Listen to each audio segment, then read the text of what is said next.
ভাবি ছোট দেবরকে তার আপন সন্তান ভেবে নিজের ঘরে শোয়াইয়া দিলেন। পরের ঘটনা জানিলে আপনি হতবাক হইয়া যাইবেন। আমার দেবর অত্যন্ত ছোট ছিল এবং সে আমাদের পরিবারের সবার অতি প্রিয় ছিল। সকলে তাহাকে খুব ভালোবাসিত। আমিও তাহাকে অকৃত্রিম স্নেহ করিতাম। আমি তাহাকে আদর করিয়া নিজের ছোট ভাইয়ের মতো জড়াইয়া ধরিতাম এবং সে আমাকে তাহার বড় বোনের মতোই মনে করিত। সে আমার কক্ষেই থাকিত। একদিন আমার স্বামী ও পরিবারের সকল সদস্য একত্রে এক বিবাহে গেলেন। স্বামী বলিলেন, আমার ভাইকে তোমার ঘরে শুইতে দাও, রাত্রে সে ভয় পায়। আমি তাহাকে শিশু ভাবিয়া রাজি হইলাম। সেই রাত্রে সে আমার সহিত যাহা করিল তাহাতে আমার আত্মা কাঁপিয়া উঠিল। সম্পূর্ণ ঘটনা মনোযোগ দিয়া শুনুন। আমার নাম রুবাইয়া ইসলাম। বিবাহের পর জানিতে পারিলাম শ্বশুরবাড়িতে আমার এক ছোট দেবর আছে, যার বয়স মাত্র 12-13 বৎসর। আমি আনন্দিত হইলাম, কারণ আমি নিজ পরিবারের সবার ছোট ছিলাম। আমার 3 জ্যেষ্ঠ ভ্রাতা থাকিলেও কোনো অনুজ ভাই ছিল না, তাই সদা একটি ছোট ভাইয়ের আকাঙ্ক্ষা করিতাম। ভাবিলাম, ভাই না পাইলেও বিবাহের পর দেবর পাইলাম, সে যেন আমার ভাইয়েরই সমতুল্য। গৃহে শাশুড়ি না থাকিলেও 2 ছোট ননদ ও শ্বশুর মহাশয় বাস করিতেন। আমার দেবরের নাম ছিল শাহেদ। সে সর্বদা আমার চারপাশে ঘুরিত। জানিবাক বিবাহের পর তাহার কি হইয়াছিল। সে কেবল আমার নিকটেই বসিত এবং বলিত, আমার ভাবি সর্বাপেক্ষা মিষ্টি, আমি ভাবির কাছেই থাকিব, ভাবির সঙ্গেই আহার করিব। আমি সত্যি সুন্দরী ছিলাম, তাই স্বামীর মন জয় করিয়াছিলাম। তিনিও আমাকে লইয়া খুব সুখী ছিলেন। আমিও স্বপ্ন ভরা চোখে সুখী ছিলাম। ভাবিয়াছিলাম জীবনটা খুব সুন্দর হইবে। আমি স্বামীকে পূর্ব হইতে চিনিতাম। আমাদের প্রণয়ে বিবাহ হয় নাই। আমরা একই মহাবিদ্যালয়ে পড়িতাম। সেখানেই আমার স্বামী আমাকে পছন্দ করেন এবং পরে বিবাহের প্রস্তাব পাঠান। তিনি বলিলেন, এটি আমার পছন্দের বিবাহ, আমি তোমাকে খুব ভালোবাসি।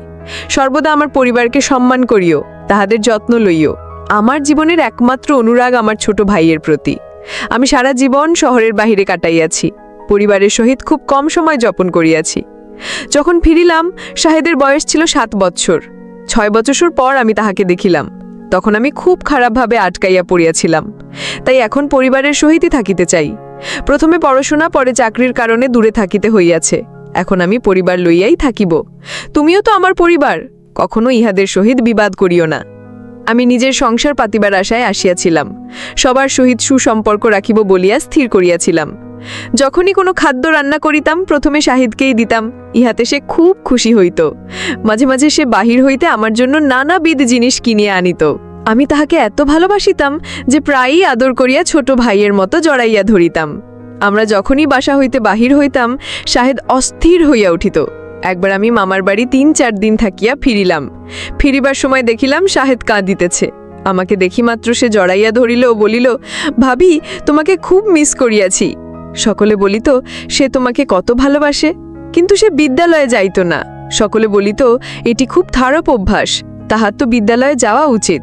সে বলিত, আমার পড়াশোনায় আগ্রহ নাই। আমার স্বামী বলিতেন, আমাদের ব্যবসা আছে, আমরা ব্যবসা শিখাইব।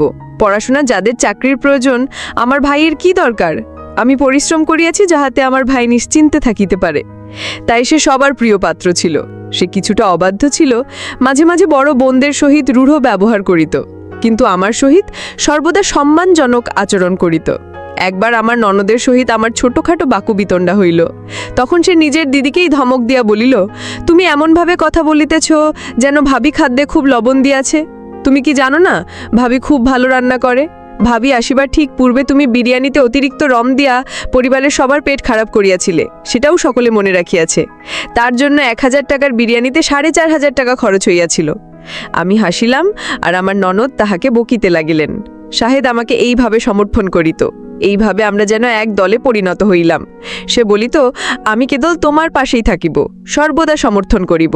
তুমি খুব ভালো, কাহারও ভয় করিও না। দাদা যদি কখনো সন্দেহ করে, তবু আমি তোমার সহিতে থাকিব। তাই আমি তাহাকে খুব ভালোবাসিতাম। সে ভালো ছেলে ছিল। আমি শাহেদকে বুঝাইয়া বলিতাম, তোমার বিদ্যালয়ে যাওয়া উচিত। সে বলিত, তুমি যাহা বলিবে সব মানিয়া লইব। তোমার জন্য জীবনও দিতে পারি ভাবি, কিন্তু বিদ্যালয়ে যাইব না। আমি তোমাকে খুব পছন্দ করি, তুমি আমার সেরা ভাবি। তুমি যাহা বলিবে সবসময় মানিব, কিন্তু আমাকে এইসব বলিও না। তুমি কি খাইতে চাও বলো, আমি আনিয়া দিব। আমি বলিতাম, শিক্ষিত ব্যক্তি যখন ব্যবসা করে তখন তাহার এক আলাদা শৈলী থাকে। নিরক্ষর ব্যক্তির ব্যবসায় সেই রুচি থাকে না। এই কথাটি মনে রাখিও। একদিন একটি ঘটনা ঘটিল। আমার স্বামী গৃহে ছিলেন না। আমার স্বামীর এক খালাতো ভাই আমাদের গৃহে আগমন করিলেন। তিনি আমাকে সালাম দিয়া আমার হাত ধরিতে চেষ্টা করিলেন। আমি হাত পিছনে টানিয়া লইলাম এবং বিষয়টি এড়াইয়া গেলাম। শাহেদ ব্যাপারটি লক্ষ্য করিল। আমি যখন রান্নাঘরে চা প্রস্তুত করিতে গেলাম, সে আমার নিকট আসিয়া বলিল, সে তোমার সহিত খারাপ ব্যবহার করিয়াছে, তুমি কিছু বলিলে না কেন? আমি বলিলাম, কোনো সমস্যা নাই ভাইটি, এইভাবে গৃহে কলহ হইতে পারে। আমি তো নববধূ, সকলে বলিবে আমি আসিবা মাত্র ঝগড়া শুরু করিয়াছি, আর তিনি তো তোমার বোনের শ্বশুরবাড়ির লোক। শাহেদ বলিল, সে তোমার হাত ধরিবে আর তুমি চুপ করিয়া থাকিবে?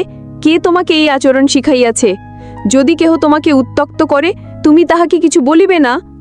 ছোট শাহেদের কথা শুনিয়া আমি আশ্চর্যান্বিত হইলাম যে সে কেমন প্রাপ্তবয়স্কের মতো আচরণ করিতেছে। সে যুক্তিসঙ্গত বলিতেছিল, কিন্তু এটা গুরুজনদের বিষয়। সম্ভবত সে ভুলে আমার হাত ধরিয়াছিল, যদিও আমি ভালো করিয়াই বুঝিয়াছিলাম ইহা কোনো ভুল নহে।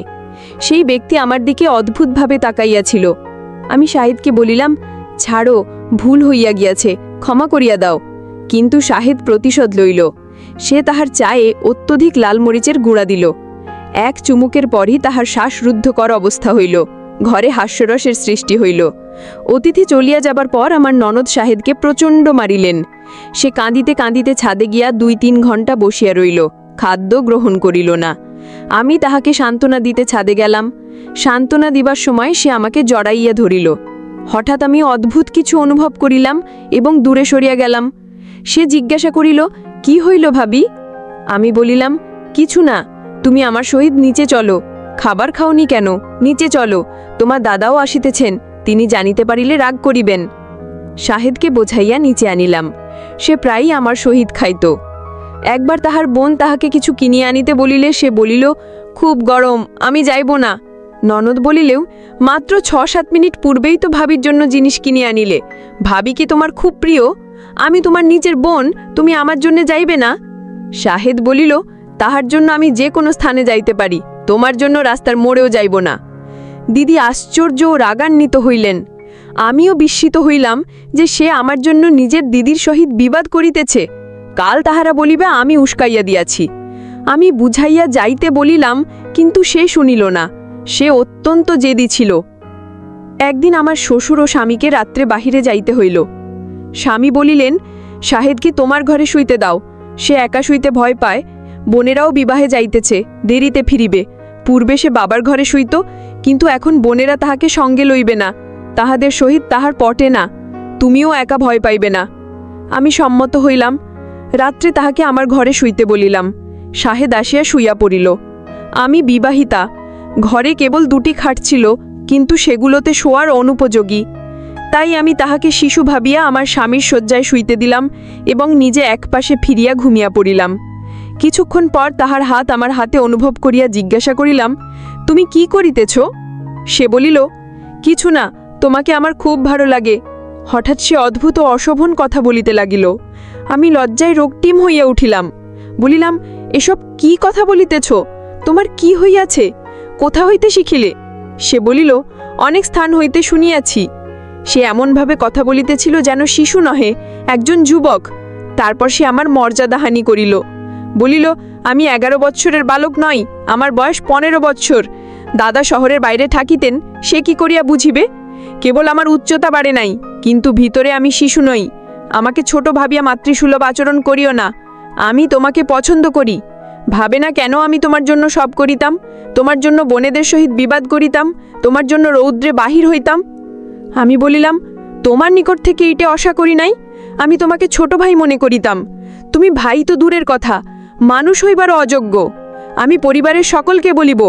সে বলিল, হ্যাঁ বল, কেহ তোমাকে বিশ্বাস করিবে না, কারণ আমি বলিব তুমি আমার সহিত জোর করিতে চাহিয়াছ। আমি হতবাক ও স্তম্ভিত হইয়া পড়িলাম। সে ফুলদানি তুলিয়া আমার মস্তকে আঘাত করিল এবং আমি অচেতন হইয়া পড়িলাম। আমি তাহার পায়ের কাছে বসিলাম, কিন্তু তিনি সকল সীমা অতিক্রম করিলেন। কোনো ব্যাখ্যা না শুনিয়া দেবরের কথাই বিশ্বাস করিলেন। তিনি আমাকে গৃহ হইতে বহিষ্কৃত করিলেন। আমি পিত্রালয়ে চলিয়া আসিলাম। পিতামাতার আর 5টি কন্যা ছিল। আমি গৃহে থাকিতে শুরু করিলাম। স্বামী আর ফিরিলেন না, কথা বলিতেও রাজি হইলেন না।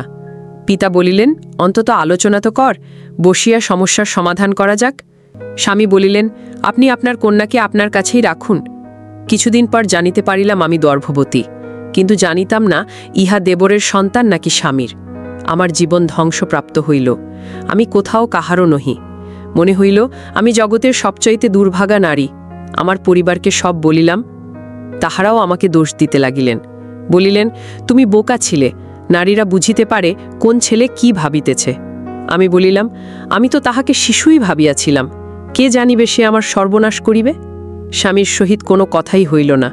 আমি ফোন, মেসেজ, ভয়েস মেসেজ করিলাম, কোনো উত্তর পাইলাম না। দীর্ঘ 10 মিনিটের ভয়েস মেসেজও পাঠাইলাম, তিনি শুনিলেন না। একদিন বলিলাম, একদিন না একদিন সত্য জানিতে পারিবে, কিন্তু তখন আমি তোমার নিকট ফিরিব না, কারণ অনেক দেরি হইয়া যাইবে। কোনো উত্তর পাইলাম না। পরে তিনি আমার মেসেজ শোনাও বন্ধ করিলেন। আমার গর্ভের 8 মাস চলিতেছে। একদিন স্বামীকে দেখিয়া অবাক হইলাম। তিনি আমার গৃহে আসিয়া নতমস্তকে দাঁড়াইয়া আছেন। পিতাকে বলিলেন, আমার সহিত একান্তে কথা বলিতে চান। পিতা আমাদিগকে একাকী রাখিলেন। স্বামী বলিলেন, তুমি চলিয়া যাবার পর আমাদের গৃহে অনেক সমস্যা দেখা দিয়াছে। কথিত আছে, নির্যাতিতের ক্রন্দন যদি নির্যাতনকারীর বিরুদ্ধে ব্যবহৃত হয়, তবে সেই গৃহ নষ্ট হইয়া যায়। আমার বোনের বিবাহ বিচ্ছেদ হইয়াছে, তাহার বিবাহ ঠিক হয় নাই, বিদায়ের পূর্বেই তালাক দিয়াছে। ছোট বোন সিঁড়ি হইতে পড়িয়া হাত ভাঙিয়াছে। আর শাহেদের কি হইয়াছে জানো? তাহার ক্যান্সার ধরা পড়িয়াছে। চিকিৎসক বলিয়াছেন, বাঁচাইতে চাইলে 1 কোটি টাকা লাগিবে। আমাদের কাছে এত টাকা নাই। তাহার আয়ু 1 বৎসরেরও কম। এইসব ঘটনা আমাকে শিক্ষা দিয়াছে, সে তোমার প্রতি দৃষ্টি রাখিত, তোমার উপর অত্যাচার করিয়াছিল। আমায় ক্ষমা করো, আমি তোমায় বিশ্বাস করি নাই, অনেক কটু কথা বলিয়াছি। নিজের ভাইয়ের ভালোবাসায় অন্ধ হইয়া ভাবিয়াছিলাম সে শিশু, কিন্তু আজকাল কেহ আর শিশু নহে।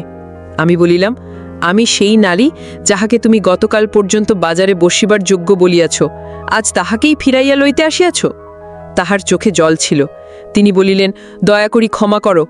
আমি বলিলাম, খোদার নামে সিদ্ধান্ত লইবার পূর্বে একবার ভাবিও তো, অন্তত আমায় জিজ্ঞাসা করিতে পারিতে। যখন ফোনে বলিতে গেলাম আমি মা হইতে যাইতেছি, তুমি কি বলিয়াছ? বলিয়াছ এই সন্তান আমার নয়, নষ্ট করিয়া ফেলো। এই সন্তান সহ আজ তুমি আমাকে কি করিয়া গ্রহণ করিবে? তালাকনামা পাঠাইয়া দাও, নতুবা সন্তান জন্মিলে আমি তোমার বিরুদ্ধে মামলা করিব। এই বলিয়া আমি চলিয়া আসিলাম। তিনি ডাকিতে থাকিলেন, কিন্তু আমি ফিরিয়া তাকাইলাম না। যে হৃদয়ে এত যন্ত্রণা দিয়াছে, যে বিশ্বাস করে নাই, তাহার পিছনে ফিরিব কেন? আমি নিজের কক্ষে প্রবেশ করিয়া দরজা বন্ধ করিলাম। তিনি পিতার সহিত আলোচনা করিলেন, 3-4 বার কক্ষে আসিলেন। আমি পিতাকে বলিলাম, আমি তাহার সহিত যাইব না, ইহাই আমার চূড়ান্ত সিদ্ধান্ত। আমি তোমাদের বোঝা হইতে চাহি না, নিজেই সংগ্রাম করিব। পিতা বলিলেন, আমরা কি মৃত? তুমি যাহা বলিব তাহাই হইবে।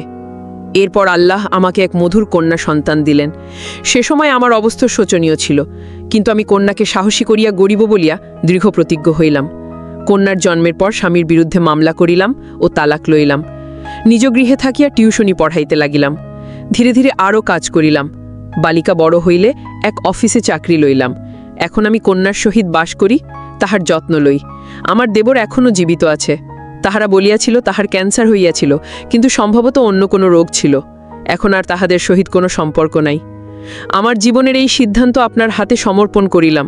বলুন, আমি ঠিক করিয়াছে নাকি ভুল করিয়াছি? আমার হৃদয় ভাঙিয়াছে। সে আমাকে এমন কথা বলিয়াছে, যদি তাহার মন ভালো থাকিত তবে হয়তো সমাধান হইত। যদি সে তখন বিশ্বাস করিত যে আমি এমন কাজ করিতে পারি না, তবে আজ আমাদের ভালোবাসা দৃঢ় হইয়া টিকিয়া থাকিত। সে আমাকে ভালোবাসিয়া বিবাহ করিয়াছিল, ভালোবাসার দাবি করিত, তবে সেই ভালোবাসা দৃঢ় হওয়া উচিত ছিল। আল্লাহ পুরুষকে শক্তিশালী ও বুদ্ধিমান সৃষ্টি করিয়াছেন, তাহাদের দৃঢ় মনোভাব প্রদর্শন করা উচিত। তাহার বুঝা উচিত ছিল, যখন সে আমার চরিত্রে কলঙ্ক আরোপ করিল এবং বলিল যে তোমার মতো নারীর বাজারে বসিবার উচিত, তখন সেই ব্যক্তি কি করিয়া আমার স্বামী হইতে পারে? ক্রোধের মুহূর্তে মানুষ অনেক কথা বলিয়া ফেলে, কিন্তু যদি ক্রোধের কথা গুরুত্বহীন হয়, তবে পৃথিবীর যত তালাক ক্রোধেই হয়, সেগুলো কেন মান্য করা হয়? তালাক যদি ক্রোধেই দেওয়া হয়, তবে সেই কথাকে উড়াইয়া দেওয়া যায় না।